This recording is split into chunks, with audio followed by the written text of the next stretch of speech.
Buenos días, queridos alumnos. Me alegra volver a saludarles. Les saludo en la paz del Señor Jesucristo. Gracias a Dios por permitirnos estar juntos nuevamente en esta última clase que tenemos de literatura bíblica del Nuevo Testamento en el libro de Hechos de los Apóstoles. Bueno, hemos hecho este ejercicio muy valioso, de ir comentando de a poquito cada versículo, parte de este libro de Actos de los Apóstoles, Actos del Espíritu Santo, narrativa de la expansión de la iglesia. El título que nosotros querramos ponerle a este libro calzaría perfectamente en la intención que tiene Lucas de ver cómo la iglesia crece, pero hasta donde vamos, la figura de Jesús es predominante. La figura de Jesús es maravillosa. Jesús siempre está presente, ¿verdad? Jesús es el centro de la vida comunitaria. Jesús es la vida misma de la iglesia, ¿verdad? Y vemos mucha oración en el libro de Actos, vemos mucha llenura del Espíritu Santo, mucha efusión del Espíritu Santo.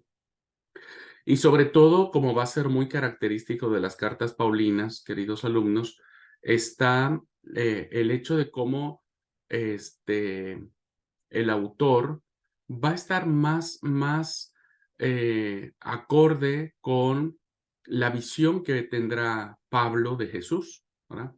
Pablo de Jesús. Fíjense ustedes que hay un excelente libro que se los recomiendo, sinceramente se los recomiendo. eh, Lit y Karina, que viven allá en Buenos Aires, esta la pueden conseguir allá en Boedo, ¿verdad? Es un libro que me ha revolucionado a mí. Fíjense que tengo ya varios tiempo con él y voy en el tercer capítulo. Y no porque sea difícil de leerlo, sino porque cada concepto me ha hecho reflexionar muy profundamente sobre el tema. Y este libro se llama Jesús es el presente de nuestras vidas. Eh, y es un libro chiquitito, es muy delgadito, muy asequible para leer, muy fácil de leer, pero la verdad que yo no conocía a este autor, sinceramente, ni lo había escuchado, ni nada por el estilo, pero me lo ofertaron cuando fui a comprar libros allá y yo dije, y bueno, pues yo vi el autor, dije, la verdad no tengo ni idea de quién es, entonces dije, bueno, vamos a tenerlo. Y de hecho fue un regalo de allá de la editorial, por eso lo acepté, porque dije, bueno, si es un regalo, ¿verdad? No vamos a negar, no lo vamos a despreciar. Eh, y hay un cintillo aquí que después lo empecé a leer, dice, no es lo que hacemos ni lo que hablamos, sino quiénes somos en él. No es lo que hacemos ni lo que hablamos, sino quiénes somos en él. El autor hace una defensa muy férrea, y esto es un concepto muy interesante, que me parece que el autor de Hechos de los Apóstoles, insisto, muy en línea con el apóstol Pablo, hace un profundo contraste, ¿verdad? De el Jesús de barba y de sandalias y el Jesús victorioso, el Cristo resucitado. Y él plantea de decir, está bien, el mensaje de la iglesia hoy sigue siendo cómo Jesús habló con la samaritana, seguimos predicando cuando Jesús maldice a la higuera, cuando sana a la suegra de Pedro, muy en la visión de los evangelios. Y algo que planteaba y que plantea el autor es que hemos perdido de vista el Cristo que entiende Pablo. Pablo no le interesa el Jesús de sandalias, no niega su historicidad, claro, él fundamenta su fe en el Jesús histórico, pero ahora él interpreta a Jesús después de la resurrección. ¿Ya? Entonces, por eso es que Pablo no le interesa decir, les voy a platicar cuando Jesús habló con la samaritana, ¿no? Pablo no le interesa decir, bueno, les voy a contar cómo Jesús nació y los ángeles y los borreguitos y Herodes y el niño Jesús y cuando fue al templo. no encontramos esas alusiones en las cartas paulinas respecto de Pablo, perdón, respecto de Jesús, sino vemos que Jesús es un Cristo victorioso, un Cristo triunfante, un Cristo que vendrá con poder y gloria, un Cristo actuante, un Cristo dinámico, un Cristo que es cósmico, un Cristo que todas las cosas fueron creadas por Él y para Él, eh, un Cristo que hace la vivencia del Espíritu un eje central en la vida del cristiano. Y pocas veces nosotros, ¿no es cierto? Según el autor, seguimos predicando a un Jesús que maldice la higuera, que eso ya no es Jesús, ¿no es cierto? No podemos ver a Jesús siempre maldiciendo a la higuera, sino un Jesús que en su muerte y en su resurrección trae infusión de vida, trae libertad, trae una revolución maravillosa, ¿no? Una revolución que trasciende, una revolución que Pablo entiende que es el camino del amor, la apertura a la vida, la apertura al otro. Jesús abre un nuevo concepto de familia, una nueva comunidad.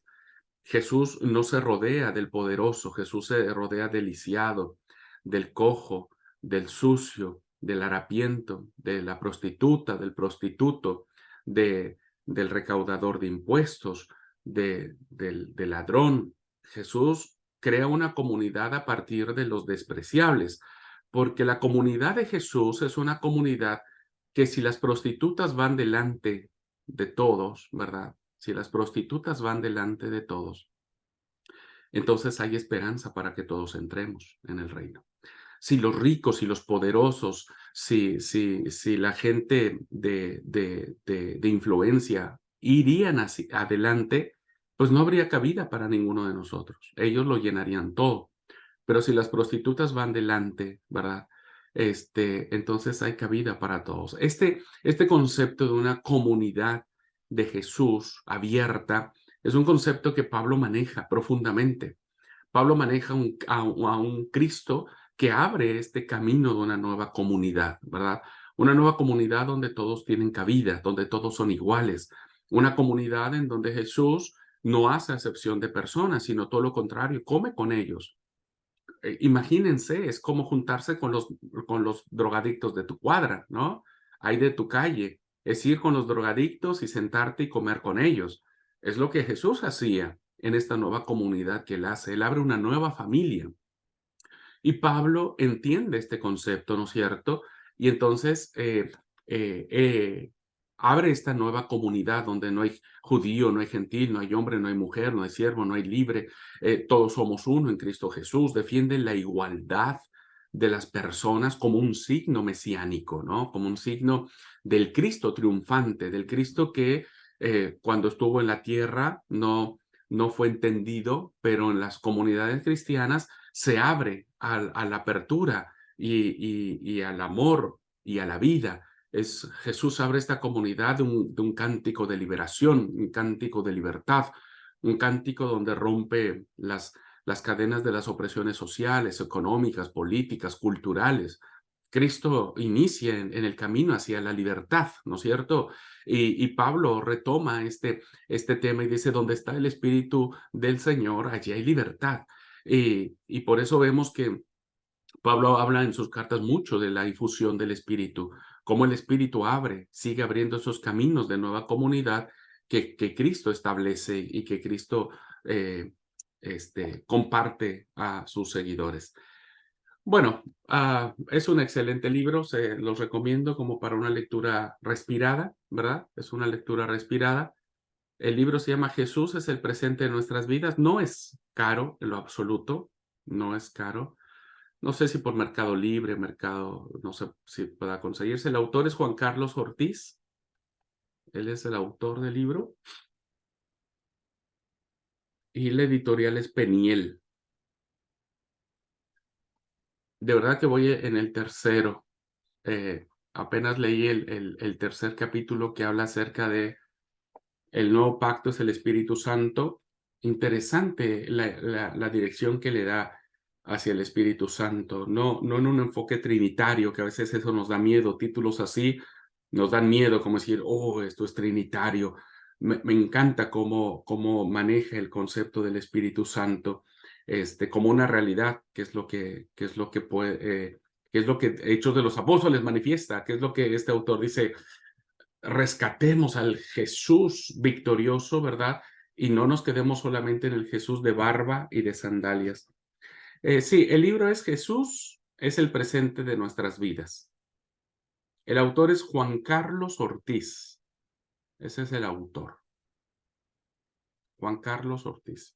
Incluso tengo muchas ganas de empezar a predicar este libro. Tengo muchas ganas de empezar a predicarlo. Evidentemente matizándolo y demás, pero la editorial es Peniel. Sí, Peniel. Sí. Así que un buen matecito. A ver la tapa, pastor, ¿cómo es el libro? Miren, este es el libro. ¿Es el azul? Ah, sí, ahí ya lo encontré. Ah, Está en Peniel, sí. es, Sí, sí, gracias. este. Tiene conceptos muy revolucionarios. Me encantan conceptos así en lo particular. Me encanta, me encanta, me encanta. He estado investigando un poco más del autor y tiene algunos otros libros, etcétera. Así que bueno, este vale la pena. Ojalá si lo puedo digitalizar en algún momento, bueno, también lo podemos compartir digitalizado. Ok, no sé por qué salió todo este tema. ¿Ustedes me quieren decir? No.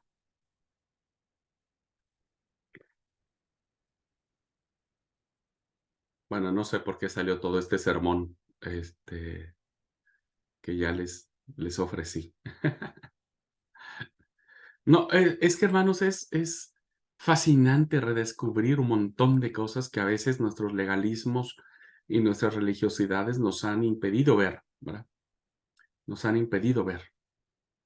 Nos hemos manejado en muchas estructuras y hasta donde vamos, vemos cómo las estructuras se rompen.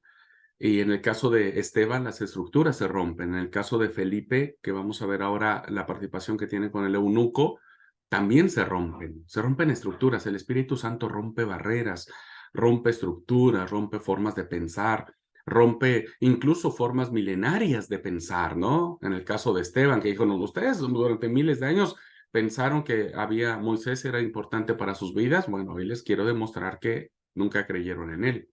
Lo rechazaron. En fin. Bueno,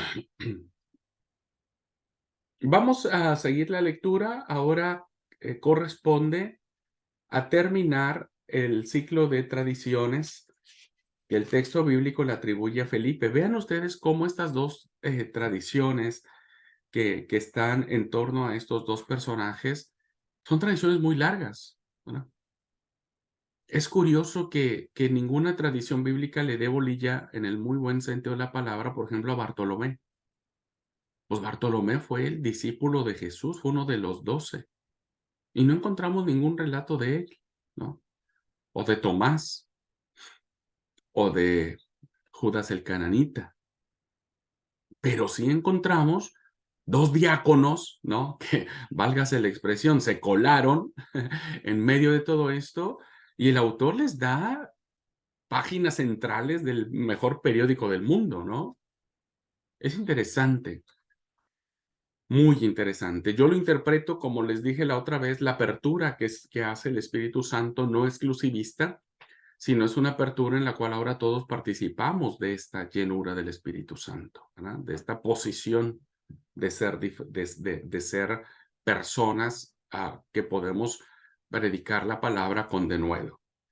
Muy bien, vamos a leer entonces ahora el relato muy hermoso relato, Felipe y el eunuco etíope. Vamos a leer del versículo número 26 al 39. ¿Alguien quiere leer, por favor? Sí, puede ser en otra versión, estaría buenísimo.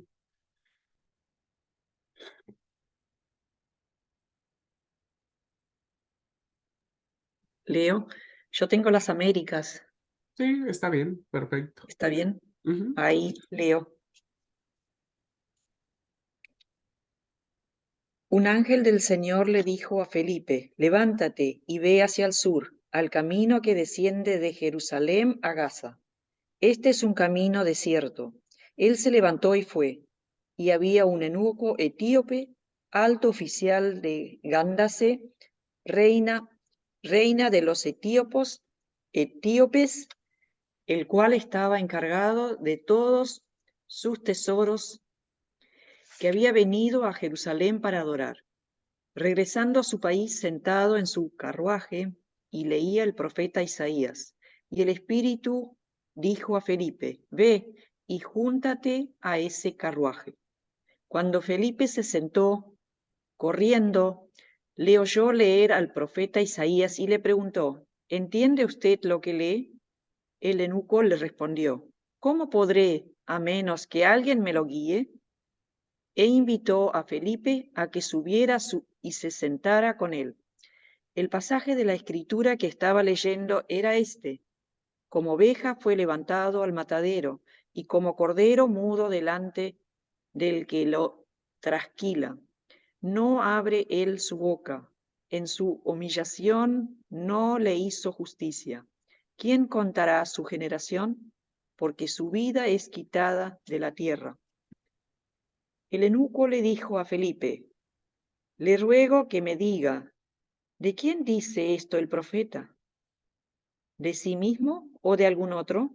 Entonces Felipe, comenzando con este pasaje de la Escritura, le anunció el Evangelio de Jesús. Yendo por el camino llegaron a un lugar donde había agua, y el eunuco dijo, ahí hay agua, ¿qué impide que yo sea bautizado? Y Felipe le dijo, si usted cree con todo su corazón, puede. ¿Cree que Jesucristo es el Hijo de Dios? Respondió el eunuco, y mandó parar el carro. Ambos descendieron al agua, y Felipe lo bautizó. Al salir ellos del agua, el Espíritu del Señor arrebató a Felipe, y no lo vio más el eunuco, que continuó su camino gozoso. Amén.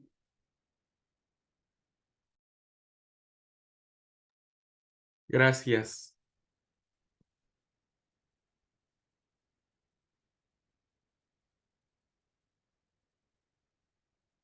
Bueno, faltaría el 40, pero no sé si leíste el 40, Liti. No, pensé que era el 39. Leo el 40. Sí. Pero Felipe se encontró en Azoto, y por donde pasaba anunciaba el Evangelio en todas las ciudades, hasta que llegó a Cesarea. Gracias. Muy bien. ¿Qué encontramos en este versículo? Bueno, en este relato.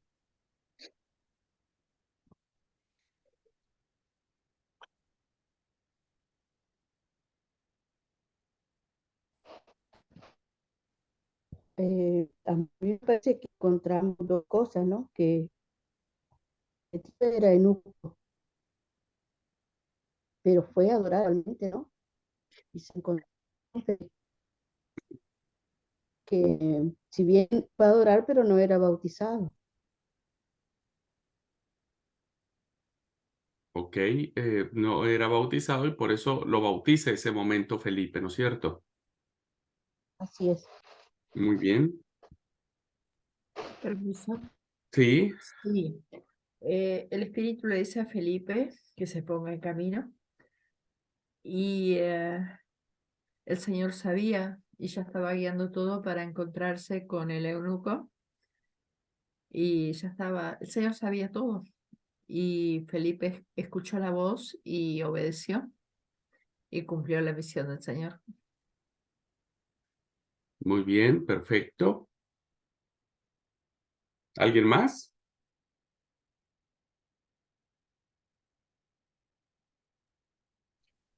¿Puedo? Sí, por favor. Creo que es una clara visión de lo que usted comentó hace un ratito, ¿no? Que el Evangelio es para todos, ¿no? Si bien este eunuco era una persona, bueno, una persona común, y él tenía fe, y bueno, también fue para él el mensaje, el evangelio, y él pudo creer, ¿no?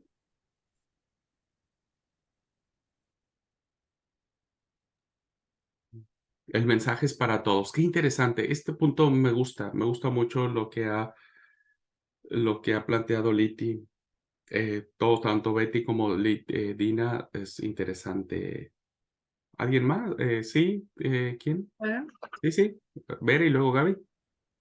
Bueno, justo lo que comentabas, como dice Liti antes de entrar a clase de lleno, la forma, ¿no? En que el Espíritu Santo puede irrumpir, se puede decir de alguna manera, que rompe las estructuras, porque el etíope le dice, aquí hay agua, ¿qué impide que yo sea bautizado?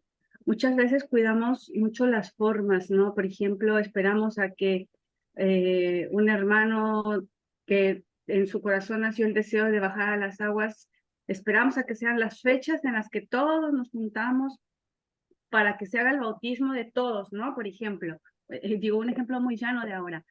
Y, y el etíope le dice, ¿no? O sea, no necesitamos a lo mejor ir al río que acostumbran o hacerlo en el momento que todos lo acostumbran, sino yo siento el Espíritu de Dios ahora aquí. eh, ¿Qué más necesitamos de estas voces? Está el agua, o sea, romper esas estructuras que a veces nos formamos, ¿no? Respecto de lo que sería recibir el Espíritu Santo, actuar bajo el impulso del Espíritu. Eso a mí me llama la atención y me parece que tenía mucho que ver con lo que dijiste, ¿no? Romper esas estructuras, esas formas, esas cosmovisiones que a veces ya tenemos instauradas. Cuando el Espíritu del Señor se hace presente, no importa nada, ¿no? No importa nada de esas cosas. Ujú. Muy bien, perfecto. Voy a retomar este comentario que vos haces más adelante, en función del bautismo de este personaje. Sí, Gaby, adelante. Es interesante porque los eunucos eran como personas media despreciadas, ¿no? Porque no eran personas que normales, digamos. Y el evangelio les llega. Y bueno, cómo el Espíritu de Dios puede obrar y de manera espontánea y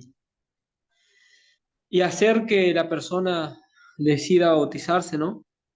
Hace un tiempo atrás en La Paz estábamos ahí fuimos a compartir un tiempo de culto a la mañana, a la tarde, cuando ya nos íbamos a venir, fuimos al río a dar una vuelta y había una hermanita que hacía mucho que andaba haciendo estudios bíblicos, venía a la iglesia y estaba ahí y decía, yo me voy a bautizar, pero cuando yo quiera, decía. Así que dijo, yo me quiero bautizar acá en el río, ¿viste? Y, y bueno, me empecé a dar vuelta, no tengo ropa y qué sé yo, bueno, la cuestión que se bautizó. Pero lo que me llama la atención es que bueno, rompe todas las estructuras, rompe todas por ahí formas que si no lo hace así, está mal, si no lo hace como lo hacían antes, está mal. Y bueno, aquí se da de manera espontánea y eso es interesante. Muy bien, gracias, Gaby. Bueno, esto es lo que viene a resumir un poco o un mucho lo que decíamos, ¿no es cierto? Cómo el Espíritu Santo hace lo que quiere. Porque pues, finalmente Dios al enviar a su Espíritu, pues Él sigue siendo Dios, ¿no es cierto? Y yo creo que nadie lo podría ni contener ni cuestionar. Pero bueno, a veces sí necesitaremos refrescar un poco nuestras tradiciones en el texto bíblico. Bueno, a ver, ya dieron todos las pistas de solución o de abordaje a este pasaje. Una preguntita, ¿quiénes son los protagonistas de esta historia? El Espíritu Santo. Muy bien. La historia arranca con un ángel, ¿no? Felipe el Ok. etíope. Ok. Dios, Que sí, diríamos Dios en la figura del ángel, ¿no es cierto? En la figura del ángel. Ok, entonces tenemos cuatro personajes. El ángel del Señor, Felipe, eh, el Espíritu y Falta uno. el etíope. Pero, ¿quién no se ha Sí, y el mencionado etíope, nunca? pero las escrituras, bueno, si no estuviera la escritura, él estaba leyendo algo. Claro, claro, pero como personaje, como actor principal, ¿no es cierto? Tendríamos a estos cuatro. Pero ¿quién nunca se ha mencionado en el texto bíblico? O en el relato que no, de Lucas. ¿Quién nunca ha aparecido de estos cuatro? O sea, ¿cuál es el personaje nuevo en la escena que no ha aparecido? De estos cuatro, ¿quién es el que por primera vez aparece? ¿El etíope? Muy bien, el etíope. Que ya se ha hablado de ángeles anteriormente. Claro. El etíope entonces aparece por primera vez, ¿verdad? Ok, el etíope entonces, al ser etíope, ¿de dónde era? Nativo, ¿de dónde era? Etiopía. Muy bien, de Etiopía, ¿verdad? Y por lo tanto era, y por lo tanto ¿Qué? era, Era Gentil. extranjero. era Gentil. extranjero. Claro, Era sí. gentil, era extranjero. Muy bien. No pierdan de vista esto, va a ser muy importante. El personaje es extranjero, ¿verdad? Y la connotación de extranjero en la cosmovisión judía tenía un peso fundamental. ¿Mm? Y esta condición de extranjero, todo el Antiguo Testamento nos habla acerca de los extranjeros, pero ahora vamos a ver otro poquito más. Ok, era etíope, es decir, extranjero. ¿Qué, qué profesión tenía?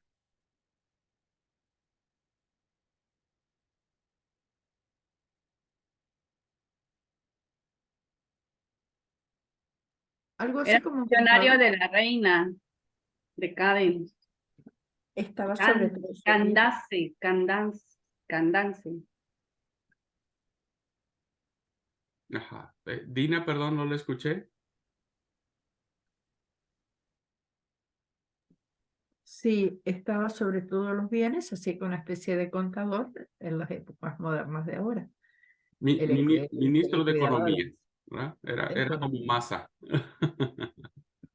Ok. Bueno, entonces era un personaje de alto rango en el lugar donde él se desarrollaba, ¿verdad? ¿Y qué característica tenía el etíope? Que era eunuco, mencionan. Era eunuco. ¿Qué es el eunuco, hermanos?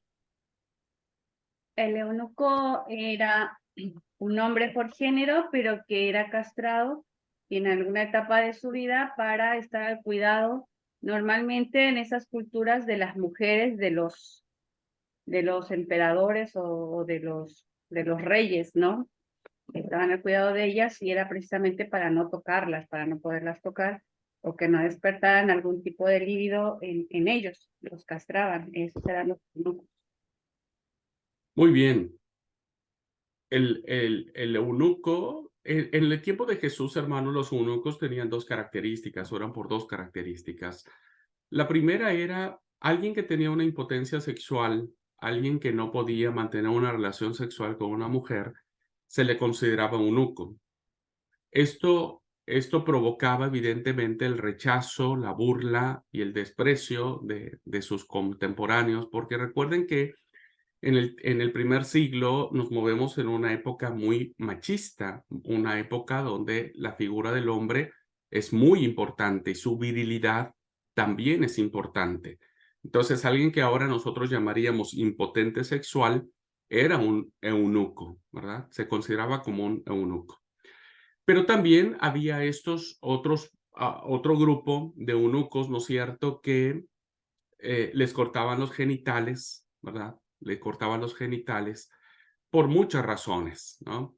hace no mucho un grupo, porque yo no sabía, recién me enteré, si alguien quiere conservar una voz hermosa, una voz, viste, cantar con una voz casi angelical, hay que cortarle el órgano sexual al hombre. Entonces eso provoca que la voz siempre sea la mejor, ¿verdad?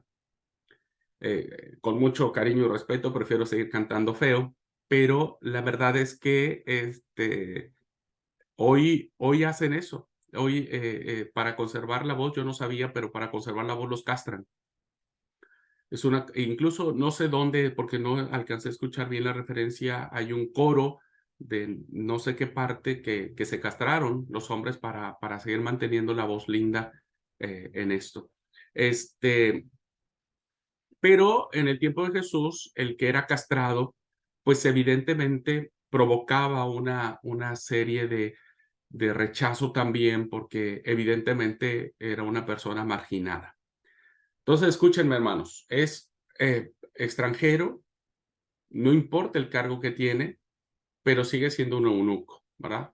No sabemos si era impotente sexual o era alguien que estaba castrado, ¿verdad? O sea, le habían cortado los genitales. La pregunta es, ¿le interesaba a este personaje el judaísmo? Había ido a Jerusalén a adorar, entonces era devoto de Dios. Muy bien. Entonces, decimos que era un extranjero, era eunuco y además estaba interesado en el judaísmo porque según el texto estaba leyendo el libro del profeta Isaías, ¿verdad? Ahora, ¿qué parte del libro del profeta Isaías estaba leyendo? Isaías 53. Isaías 53. ¿Están seguros?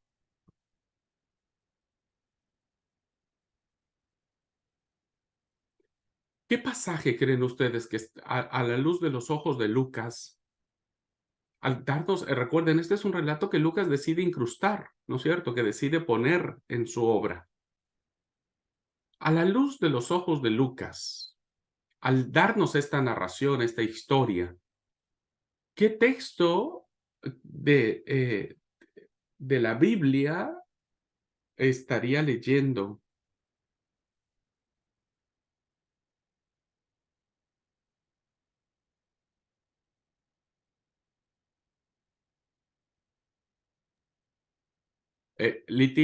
Dina dijo algo, ¿verdad? Y yo cuestioné esa parte.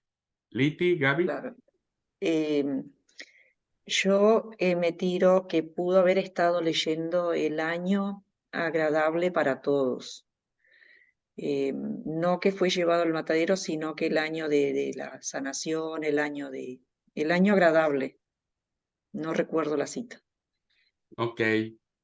Sí, cuando que usa Lucas, ¿no es cierto? He venido para darle vista a los ciegos, libertad a los cautivos, anunciar la agradable del Señor. Muy bien, excelente.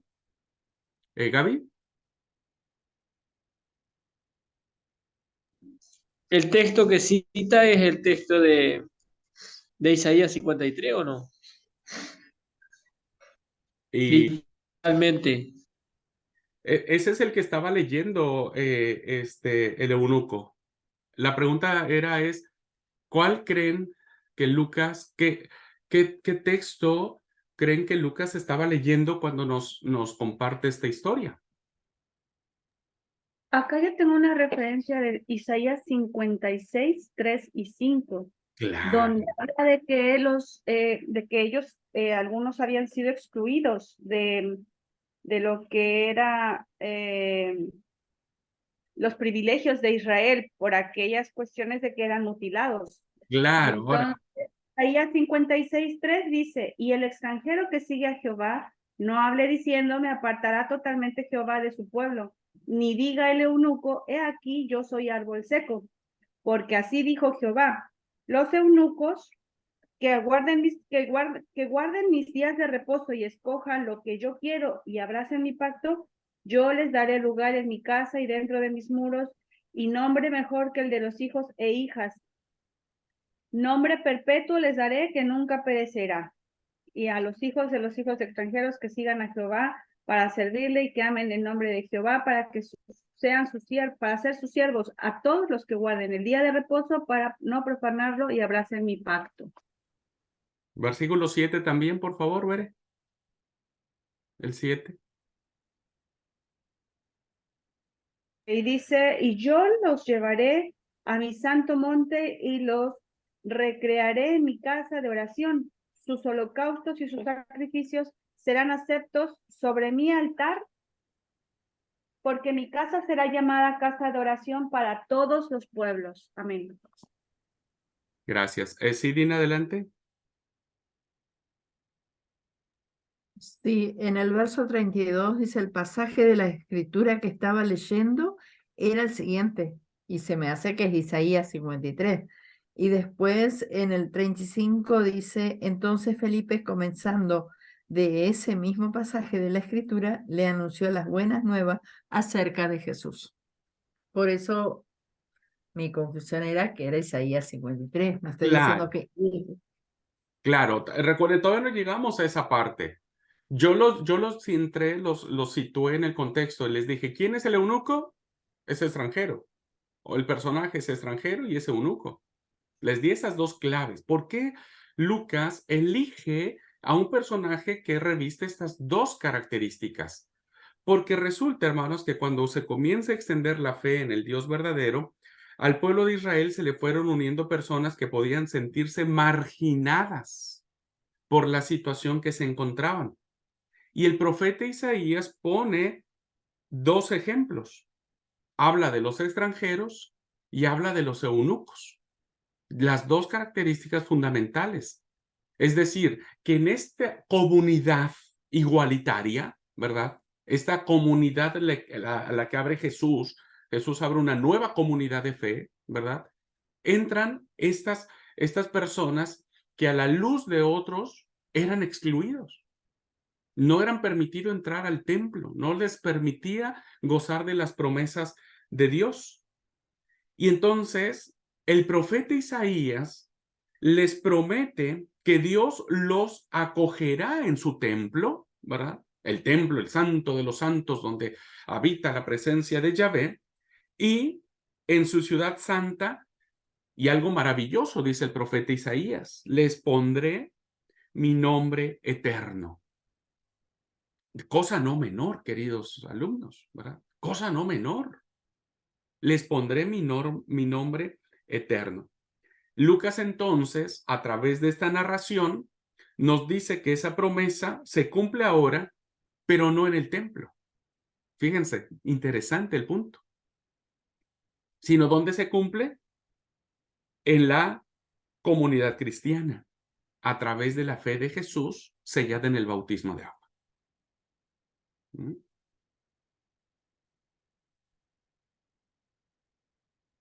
Por lo tanto, el don de Dios y la fe de Jesús es para todos. Sigue afirmando la universalidad del Evangelio. La inclusión del Evangelio. Lo que no me queda claro es cómo entra este texto de Isaías 56 en este relato. No encuentro cómo entra. Ok, vuelvo otra vez. ¿Usted tiene su Biblia abierta en Isaías 56, Dina?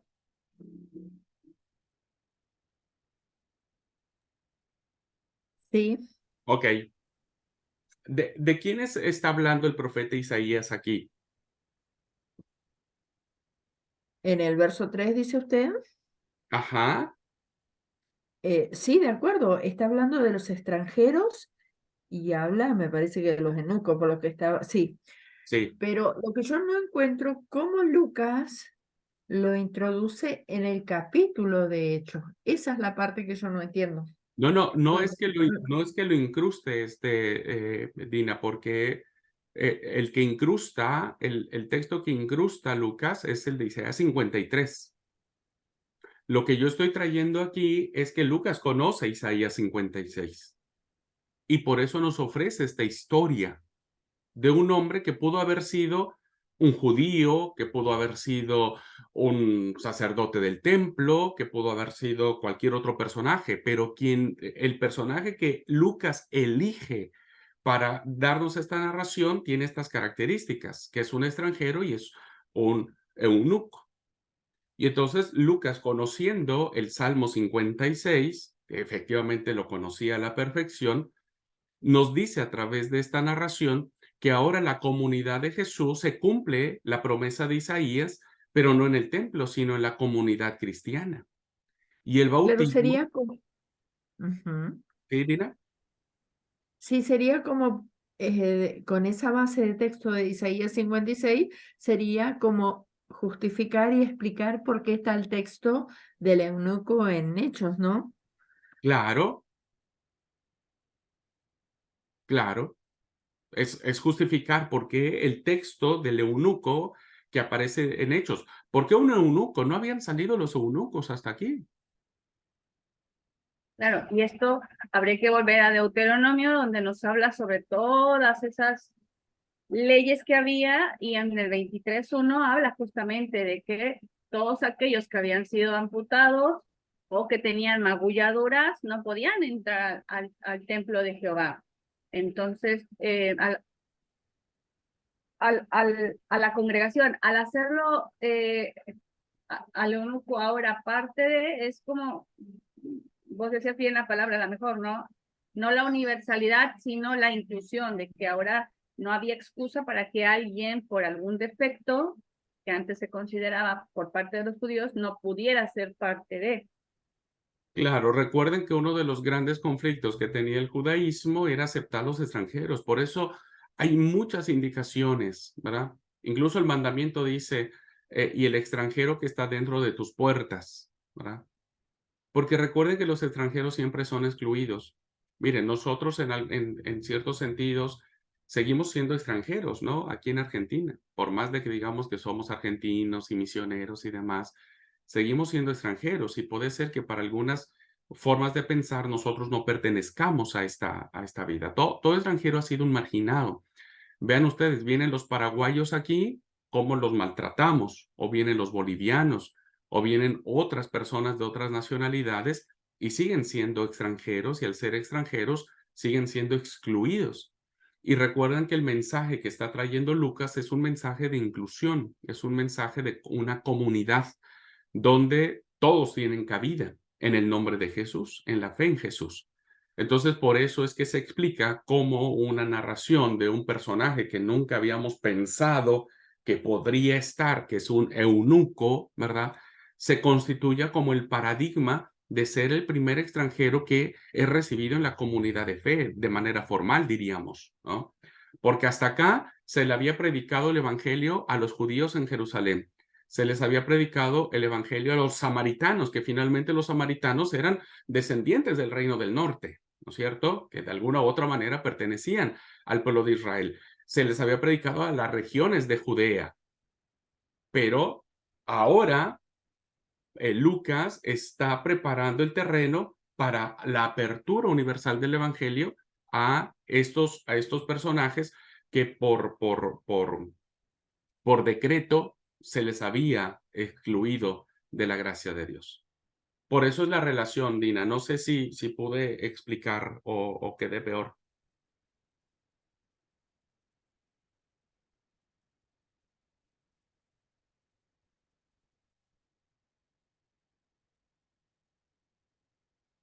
Bueno, no sé si los demás compañeros también se pudo captar o no. Si no, lo vuelvo a repetir.